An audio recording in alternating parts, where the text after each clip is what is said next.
Around 1200 BCE, the greatest civilizations of the ancient world faced their darkest hour.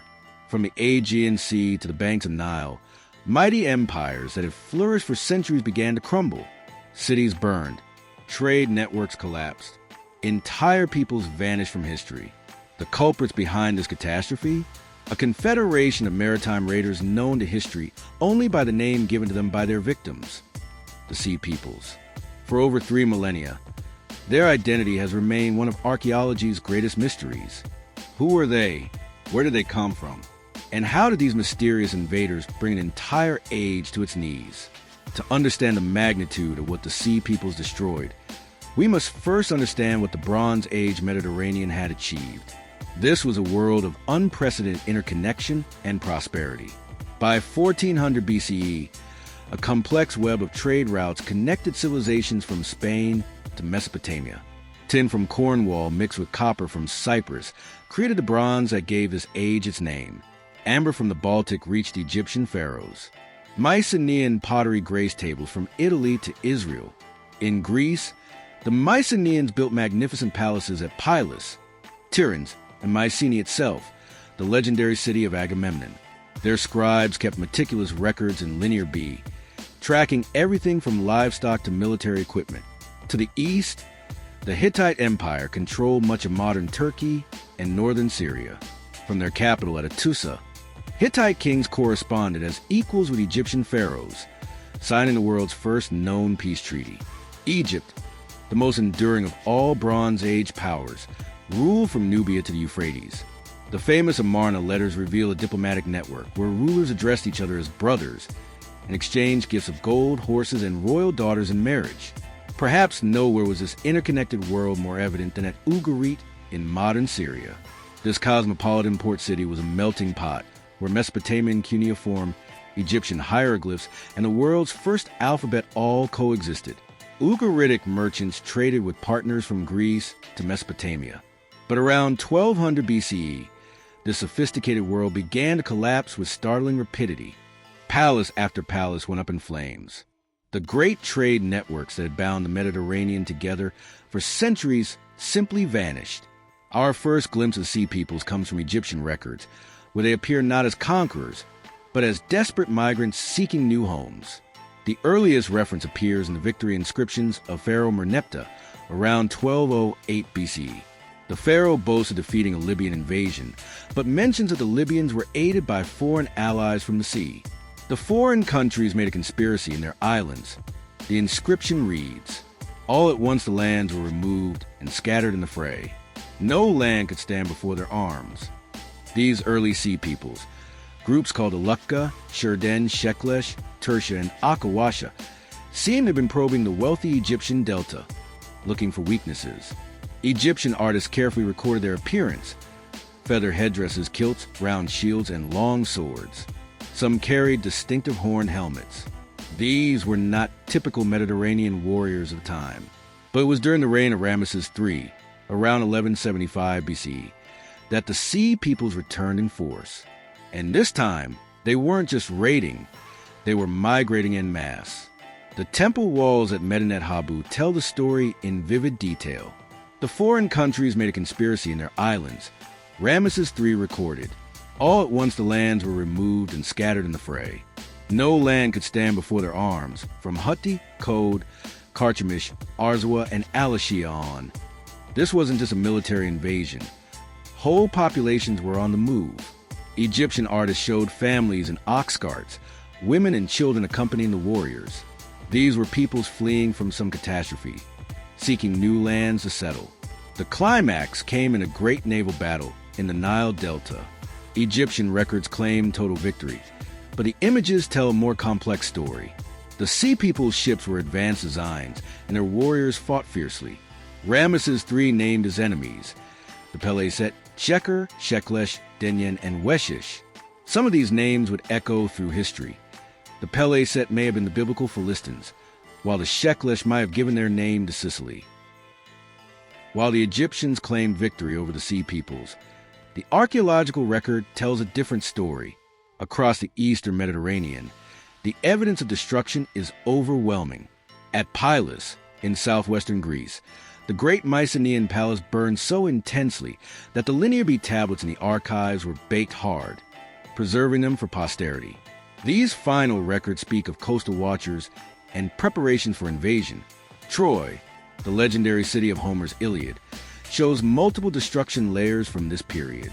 While Troy Vaiae might have fallen to Mycenaean Greeks, Troy Vaiae was destroyed by different invaders, possibly Sea Peoples. The mighty Hittite capital at Attusa was abandoned around 1180 BC. No epic battle marked its end. The city was simply evacuated as the empire collapsed. Hittite records from this period speak of attacks from the sea and problems with grain supplies. At Ugarit, the destruction was sudden and complete. The last letters found in the royal archives speak of enemy ships sighted off the coast. The enemy ships are already here. They have set fire to my towns and have done very great damage in the country, wrote the king of Alicia, Cyprus, to Ugarit's ruler. The pattern of destruction spreads like wildfire across the map, from the Aegean Islands to Cyprus, from the Levantine coast to the Hittite heartland.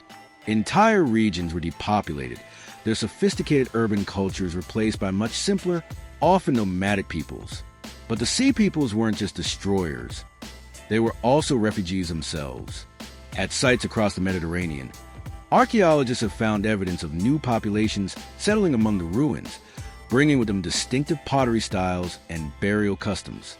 In the Levant, the Philistines, almost certainly descended from the Peleset mentioned by Ramesses III, established themselves in 5 coastal cities.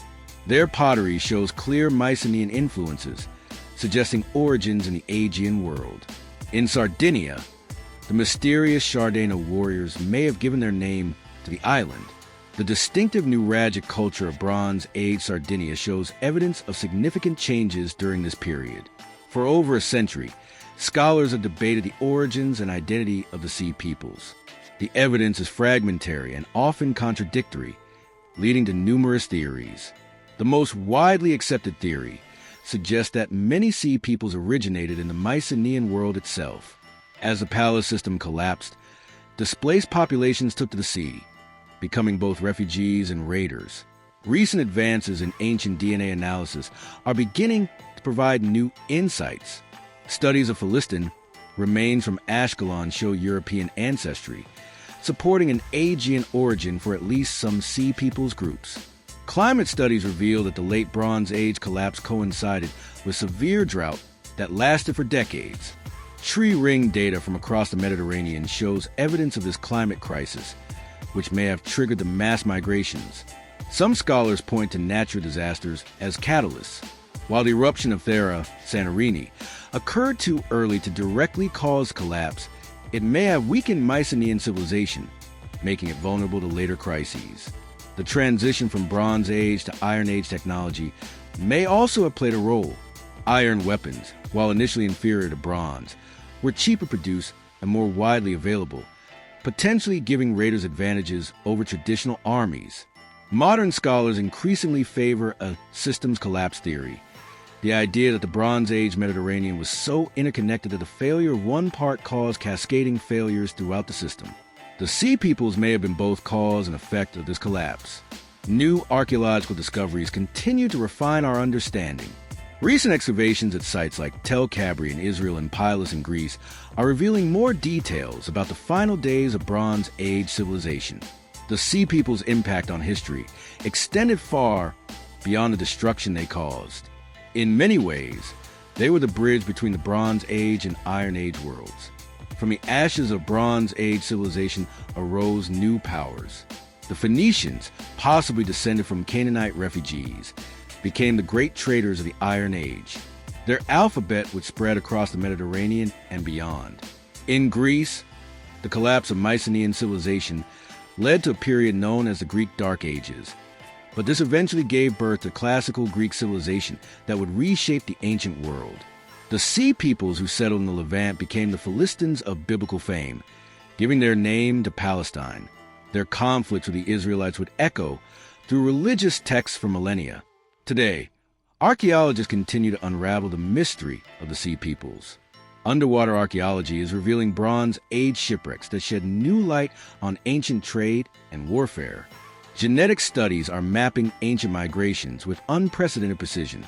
The story of the Sea Peoples reminds us how fragile even the mightiest civilizations can be. The Bronze Age Mediterranean seemed stable and enduring, yet it collapsed within a few generations when faced with multiple crises. Were the Sea Peoples villains who destroyed a golden age, or victims themselves? Fleeing from disasters we can only imagine? Perhaps they were both. Refugees who became raiders. Destroyers who also preserved elements of the civilizations they attacked. The Sea Peoples vanished into history as mysteriously as they appeared, leaving behind only fragments of their story carved in Egyptian stone. But their legacy lived on in the peoples and cultures that emerged from the ashes of the Bronze Age collapse. A reminder that even in destruction, the seeds of new civilizations can take root. The mystery of the Sea Peoples may never be fully solved, but their story continues to captivate us, offering profound lessons about the interconnectedness of civilizations and the unpredictable forces that shape the course of human history. Don't forget to like the video and subscribe to the channel for more ancient discoveries. See you in my next video.